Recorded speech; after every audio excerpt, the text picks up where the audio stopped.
à tous, bienvenue dans ce nouvel épisode de Spatialiste où aujourd'hui nous allons essentiellement parler d'exoplanètes via un détour par le JWST, le James Webb Space Telescope qui sera bientôt envoyé dans l'espace. Et mon invité d'aujourd'hui s'appelle Pierre-Olivier Lagage. Bonjour Pierre-Olivier. Bonjour. Est-ce que vous pouvez nous expliquer votre parcours et le poste que vous occupez actuellement? Je suis astrophysicien au CEA.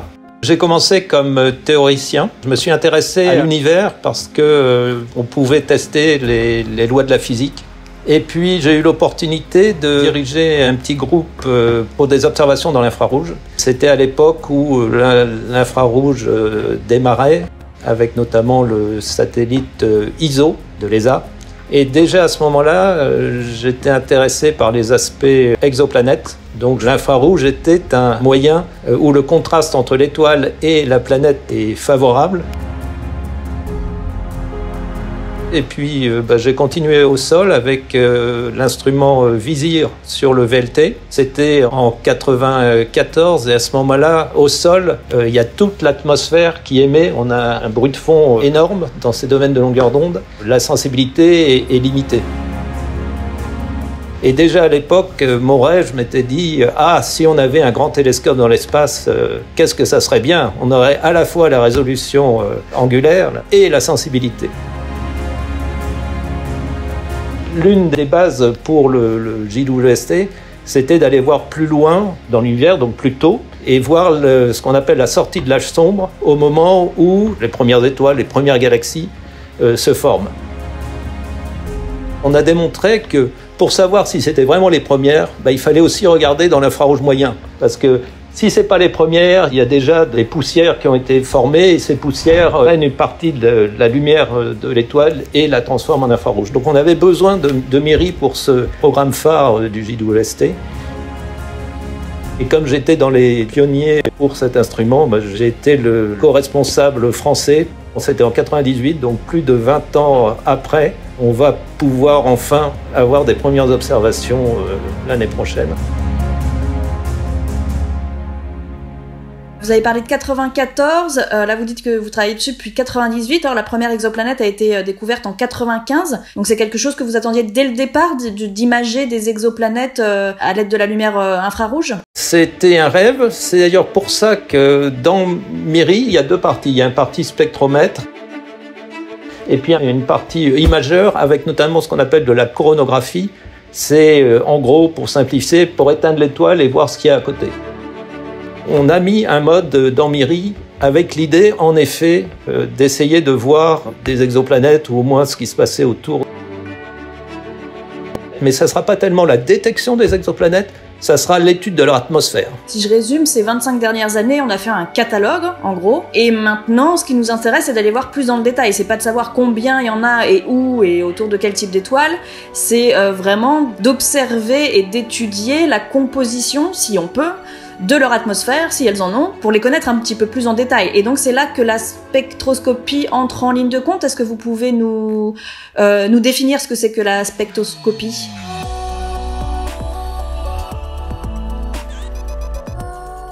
La spectroscopie, on décompose la lumière en ses différentes couleurs. Donc ça se fait dans les différentes longueurs d'onde. Donc nous, on est dans l'infrarouge. Quand l'exoplanète passe devant l'étoile, elle absorbe une partie de la lumière de l'étoile. S'il y a une atmosphère, dans cette atmosphère, il y a des molécules, et ces molécules arrêtent la lumière dans certaines bandes bien caractéristiques. Donc si on fait de la spectroscopie, c'est-à-dire qu'on regarde les différentes longueurs d'onde ou les différentes couleurs, eh bien, par certains endroits, on voit l'absence de lumière venant de l'étoile parce que ces molécules dans l'atmosphère ont arrêté cette lumière. Donc on peut comme ça obtenir la composition des atmosphères.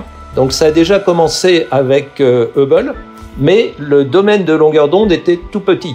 Par contre, avec le JWST, on va pouvoir couvrir une gamme de longueurs d'onde beaucoup plus grande et regarder d'autres molécules, du CO2, du CO, de l'ammoniac.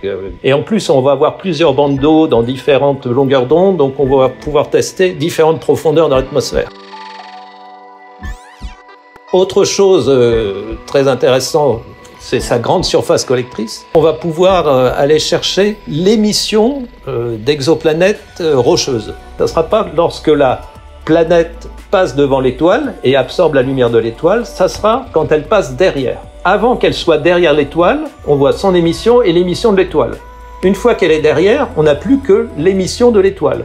Quand on fait la différence, eh bien, c'est l'émission de la planète qui sort. L'avantage quand on développe des instruments, en retour, on a du temps de télescope. Et moi, je coordonne le temps de télescope pour MIRI dans le domaine des exoplanètes. L'une des exoplanètes sur laquelle on va passer 25 heures d'observation, parce que c'est pas facile, c'est TRAPPIST-1b. TRAPPIST, c'est une toute petite étoile, une étoile naine, à peine plus grande que Jupiter, mais autour desquelles on a détecté 7 exoplanètes, dont certaines dans les zones dites habitables. Et il faut bien voir que détecter ces atmosphères, que ce soit en émission ou en transmission, c'est très très difficile. On regarde dans le temps des variations extrêmement faibles de la lumière qui nous arrive du système étoile-planète, et il y a des tas d'autres bruits systématiques qui couvrent ce signal. Donc on développe aussi des méthodes de traitement innovantes pour aller chercher le signal qui nous intéresse dans des bruits très très grands.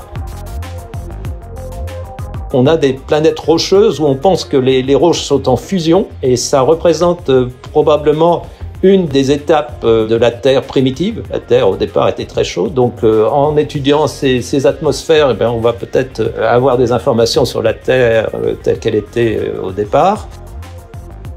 Jusqu'à présent, les exoplanètes ont révélé des tas de surprises. La première détectée, une géante tout près de son étoile.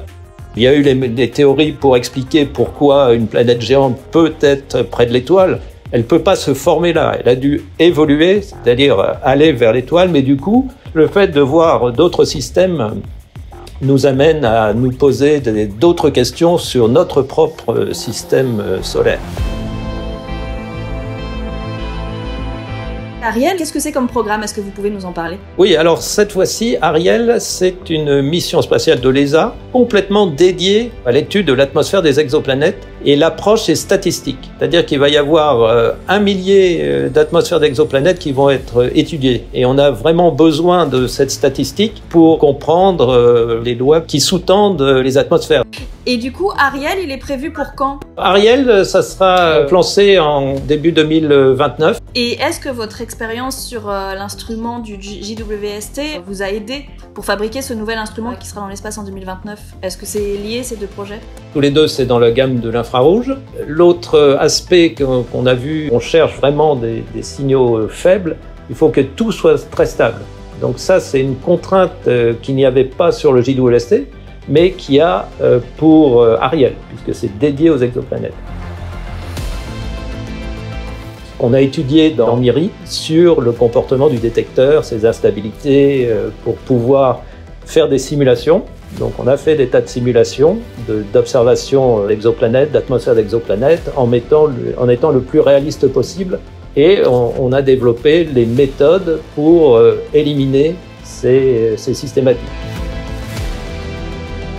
Et d'ailleurs, on a profité du retard du JWST pour améliorer toutes ces méthodes. On est bien mieux préparé et on a d'autres cibles maintenant. Quand j'ai commencé à travailler sur le JWST, le lancement était en 2011, ce qui avait déjà été initialement, tout au tout début, c'était 2008. Donc là, en gros, c'est 10 ans de retard. Par contre, les cibles, notamment pour le domaine des exoplanètes, qui est un domaine qui évolue très rapidement, il y a 10 ans, on n'avait pas de TRAPPIST, on n'avait pas toutes ces rocheuses. Donc on bénéficie, ce retard nous permet de bénéficier de meilleures cibles et d'être vraiment au top de la préparation du traitement de ces données.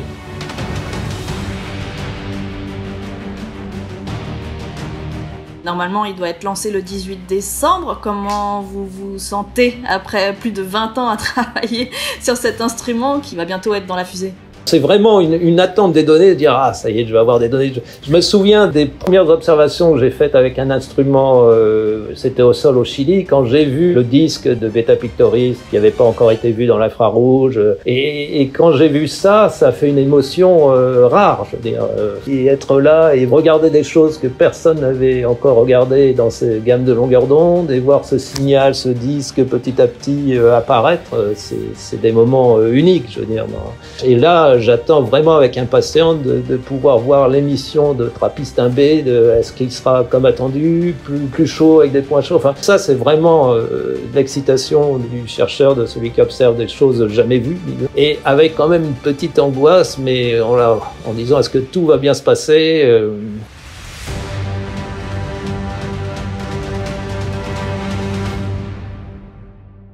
En termes de communication grand public, il faut pas s'attendre, on est d'accord, à avoir des images des exoplanètes comme les images d'artistes qui illustrent les articles ou les magazines, on est d'accord. On va quand même en observer quelques-unes en ce qu'on appelle l'imagerie directe grâce au coronographe, mais ça sera des exoplanètes qui ont déjà été vues à partir du sol. On les regardera dans le domaine de l'infrarouge moyen qui n'est pas accessible au sol, donc on aura des compléments d'observation. Donc on aura comme les fameuses HR 87-99 avec ces 4 planètes autour qu'on voit bouger d'ailleurs, enfin avec le temps, hein, qui orbitent autour de l'étoile. Donc ça, on aura des informations là-dessus. Ça ne sera pas les images d'artistes qu'on voit. Ça, non, on n'en est pas encore là. Ça viendra un jour, hein. Ça viendra un jour. Ah, oui, quand? Ah, quand ouais, il faut quelques décennies quand même. Ma dernière question sera la suivante. Y a-t-il une question auquel pourrait répondre le JWST, auquel vous voudriez absolument avoir la réponse? C'est difficile. Enfin, moi, je suis focalisé sur les exoplanètes. Hein, donc, pour moi, savoir comment est l'atmosphère d'une exoplanète de type rocheuse, ça sera vraiment une première. Hein. Ça sera vraiment une étape, une avancée vers le Graal qui est chercher des biosignatures. Donc, pour moi, c'est ça.